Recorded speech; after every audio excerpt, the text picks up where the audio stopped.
नमस्कार दोस्तों, स्वागत है आपका आप ही के चैनल ग्रीन ट्रेडर में। और एनालिसिस करेंगे निफ्टी का, बैंक निफ्टी का 25 मार्च फ्राइडे के लिए।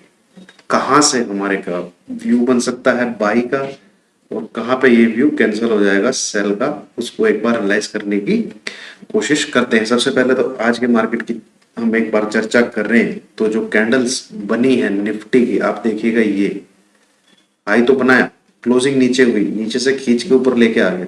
तो स्क्रीन पे तो मैं कहूंगा एक बार को स्ट्रांग लग रही थी भाई, इसमें कोई दो राय नहीं है। रीडिंग जो है स्क्रीन की वो स्ट्रांग लग रही थी। बट इस कैंडल का अगर आप हाई देखें, वो है 17,291। ध्यान से सुनिएगा, 17,291, ठीक है। और क्लोजिंग आई है इसकी 17,197। तो प्रोविजनल क्लोजिंग तो शायद इससे ऊपर है। प्रोविजनल क्लोजिंग को अगर हम एक बार देखें तो प्रोविजनल क्लोजिंग है 17,222। सही है भाई। तो बेटा जी 17,222 ये है आपकी प्रोविजनल क्लोजिंग, ये है आपका हाई। तो कैंडल ने लगभग अपना हाफ जो गेन था, जो हाफ गेन था वो खो दिया, ठीक है, वो खो दिया। और आप इस पूरे वीक की कहानी देखेंगे, ये है आपका मंडे, सॉरी ये फ्राइडे है, ये है मंडे, ये है ट्यूसडे, ये है वेडनेसडे, ये है थर्सडे। ना तो मार्केट नीचे है ना मार्केट ऊपर है। तो जब भी ऐसे सीन सिनेरियो आपको देखने को मिले, आप बहुत ही बेहतरीन तरीके से प्ले कर सकते हैं। ये देखिए 4 दिन का कंसोलिडेशन, नीचे की तरफ टूटा तो अच्छा खासा प्ले मिला। ये 1 2 3 4 दिन का एक टाइप का कंसोलिडेशन, ऊपर की तरफ गया तो अच्छा खासा प्ले करने को मिला। ऐसे ही आप ये लो मार्क करिए, ये हाई मार्क करिए, इसके ऊपर इसके नीचे आपको नेक्स्ट वीक में मिल जाएगा प्ले करने के लिए। अगर इसके ऊपर जाता है तो 300 से 400 पॉइंट आप तेजी की तरफ प्ले कर सकते हैं, यानी सी बाय कर सकते हैं। इसके नीचे आता है तो यानी आप पुट बाय कर सकते हैं। तो बात कर लेते हैं लेवल की। अगर आप 17,350 ये रहेगा आपका। ध्यान से सुनिएगा, जो मैं अब बताने वाला हूं बहुत इंपॉर्टेंट चीज। इंट्राडे में ये लेवल क्रॉस होता है, इंट्राडे में ये लेवल क्रॉस होता है, आप बाई करेंगे, ठीक है। एसएल लगाएंगे 17,300, ठीक है। इंट्राडे में अगर ये लेवल क्रॉस होता है, आपके टारगेट है 17,500, 17,600। Simple simple simple. दूसरी चीज भाई, कोई क्लोजिंग ही 17,300 के ऊपर आ जाती है। अब मैं क्लोजिंग बेसिस बात कर रहा हूं, ठीक है, अब मैं क्लोजिंग बेसिस बात कर रहा हूं। तब भी आप बाय करेंगे, तब एसएल डालेंगे 17,260, या आप राउंड फिगर में ले सकते हैं 17,250। ये आपका हो जाएगा एसएल।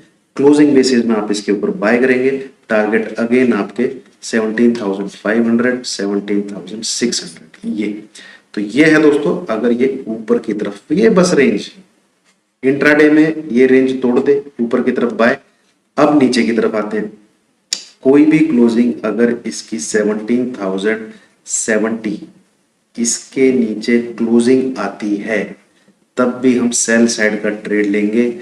एसएल लगाएंगे 17,140, टारगेट हमारे 17,000, 16,900, 16,850। ये पहला, ये दूसरा, ये तीसरा, जब इस लेवल के नीचे क्लोजिंग आती है।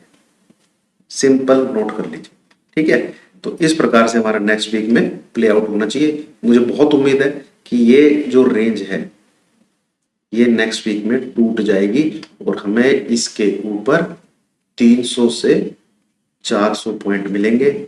नीचे की तरफ भी हमें 300 से 400 पॉइंट मिलेंगे। अगर आप मेरा व्यू पूछे, निफ्टी तो मुझे ऊपर जाते हुए पूरे इसके हालात दिख रहे हैं। एज पर चार्ट पैटर्न भी मुझे ये तेजी आई, ये कंसोलिडेशन, ये जाता हुआ दिख रहा है as per chart pattern Nifty, ठीक है। वहीं इसके उलट अगर मैं बैंक निफ्टी की बात करूं, सॉरी बैंक निफ्टी की बात करूं, इसने एक क्या कहते हैं ग्रेव स्टोन डोजी कबर खोदने वाली कैंडल बनाई है, और बियरिश कैंडल अपने 10 EMA के नीचे, ये नीचे आता हुआ दिख रहा है। ठीक है। अब हालात ये है, या तो बैंक निफ्टी बोले भाई हम तो डूबेंगे सनम, तुम्हें भी ले डूबेंगे निफ्टी को, या फिर निफ्टी इसको भी खींच ले, बैंक निफ्टी को भी खींच लेगा। तो कुल मिला के कहानी है आपकी बैंक निफ्टी के ऊपर डिपेंड करती है बैंक निफ्टी क्या करता है। तो बैंक निफ्टी में एक चीज आप मोटा मोटी पकड़ के चलिए, यहाँ से ज्यादा चार्ट वार्ट पकड़ने की आदत है नहीं। 35,350 ये लेवल अगर ब्रेक होता है, एसएल डालो 35,500, टारगेट है आपका 35,000, 34,800, 34,600। सिंपल, इसका व्यू यही बन रहा है। बाय जब तक ना करें, जब तक 36,000 क्रॉस नहीं होता, जब तक 36,000 क्रॉस नहीं। ये है सिंपल एनालिसिस फ्राइडे के लिए। बाकी वीक में हम देखेंगे क्या प्ले आउट हो रहा है, और कल का बहुत इंपॉर्टेंट दिन रहने वाला है, क्योंकि आज की डेट में मार्केट बिल्कुल अनडिसाइसिव था। बैंक निफ्टी भी वीकनेस शो कर रहा है, बट इसने ये लो नहीं ब्रेक किया। ये आपकी थर्सडे की कैंडल है, ये आपकी वेडनेसडे की कैंडल है। ये जो कैंडल है ट्यूसडे वाली, इसका लो नहीं ब्रेक किया इसने। ये लो अगर ब्रेक कर देता तो ये बहुत मतलब पूरा बेयरिश सिग्नल पूरा जनरेट कर देता कि मैं अगले वीक में नीचे की तरफ जाऊं। क्योंकि अगर आप वीकली चार्ट देखेंगे आज की क्लोजिंग के हिसाब से, ये देखिए ये जो डोजी बनी हुई है ना, नीचे की डोजी कह रहा हूँ, नीचे की तरफ जो विक बनी हुई है, ये यहाँ पे ये नीचे अगर हो जाती, मतलब ये लेवल है देखिए 3, ये लेवल है आपका 35,380 के पास। इसलिए मैंने आपको बोला है ये टूटता है 35,350, 150 पॉइंट का एसएल लगाओ और ठोको सेल। ये सीन सिनेरियो फिलहाल यही है। वीकली कैंडल भी अगर ऐसी ही बनती है, लाल ही बनती है, और 35,500 के नीचे ही क्लोजिंग आती है बैंक निफ्टी की कल, तो बैंक निफ्टी फिर बेयरिश सिग्नल जनरेट कर रहा है भाई, ये ले आएगा फिर निफ्टी को भी नीचे। और क्रूड के प्राइस अगर ऊपर हैं तो बैंक निफ्टी को दिक्कत तो होगी ऊपर जाने, भाई आप समझ लीजिए। ठीक है दोस्तों, ये था सिंपल एंड सिनेरियो। बेसिकली कल जो फ्राइडे वाला दिन होने वाला है वो मार्केट को ऑब्जर्व करने वाला दिन होने वाला है, कि मार्केट ऊपर जाना चाहता है कि मार्केट नीचे आना चाहता है। बहुत इंपॉर्टेंट डे होने वाला है कल के लिए। ठीक है, चलिए, थैंक यू वेरी मच।